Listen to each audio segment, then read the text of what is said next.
अंग्रेजों के जमाने का एयरबेस 103 साल पुराना चंडीगढ़ एयर शो में अंबाला से भरेंगे उड़ान। देश की वायुसेना की ताकत जहां उसके जवान हैं, तो वहीं आधुनिक लड़ाकू विमान उसे और बढ़ा देते हैं। चंडीगढ़ में वायुसेना दिवस पर एयर शो में अंबाला एयरबेस से भी लड़ाकू जहाज उड़ान भरेंगे।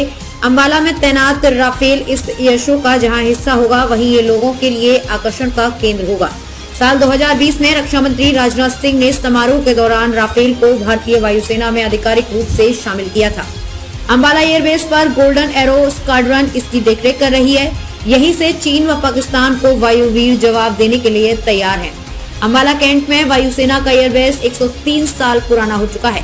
साल 1919 में अंग्रेजों ने ये एयर ट्रैफिक कंट्रोल स्थापित किया था, जिसके बाद कई लड़ाकू विमानों ने यहां से उड़ान भरी।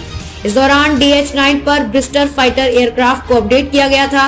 इस तरह प्रथम विश्व युद्ध के दौरान इस एयरबेस की अहमियत काफी रही।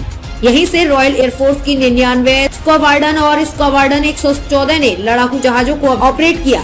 इसी तरह अप्रैल 1938 को स्टेशन हेडक्वार्टर की स्थापना अंबाला में हुई, जबकि 28 स्क्वाड्रन भी तैनात की गई। इतिहास पर नजर डालें तो अप्रैल 1958 को एयर कोमोडोर अर्जुन सिंह ने वेम्पायर जहाज लैंड कर यहां बने रनवे का शुभारंभ किया था। अंबाला कैंट में साल 1954 में ही एयरफोर्स स्टेशन पर 7 विंग की स्थापना की गई। इस वायुसेना स्टेशन पर 60 के दशक में नेट, हंटर, मिस्र, तूफानी और वेम्पायर लड़ाकू जहाज तैनात थे। युद्ध में अंबाला एयरबेस को भी टारगेट किया गया था। इस तरह साल 1971 के भारत पाक युद्ध में भी पाकिस्तान के निशाने पर अंबाला एयरबेस रहा, जहां सबसे अहम रहा बालाकोट एयर स्ट्राइक, जहां पाकिस्तान के काउंटर अटैक को अंबाला ATS से ही ट्रैक किया गया। यहां पर तैनात मिंटी अग्रवाल ने श्रीनगर को सूचित किया, जिसके बाद पाक लड़ाकू जहाज को जवाब दिया।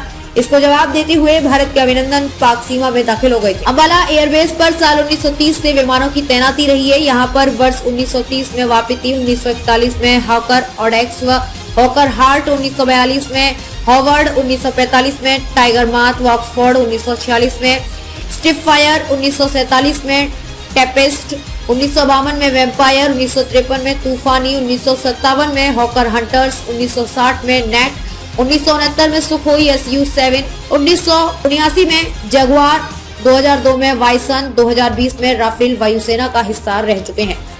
खबरों में अब तक लिए बस इतना ही। मिलते हैं फिर ऐसी ही बड़ी खबर के साथ। तब तक के लिए नमस्कार और देखते रहिए ABD News 24/7।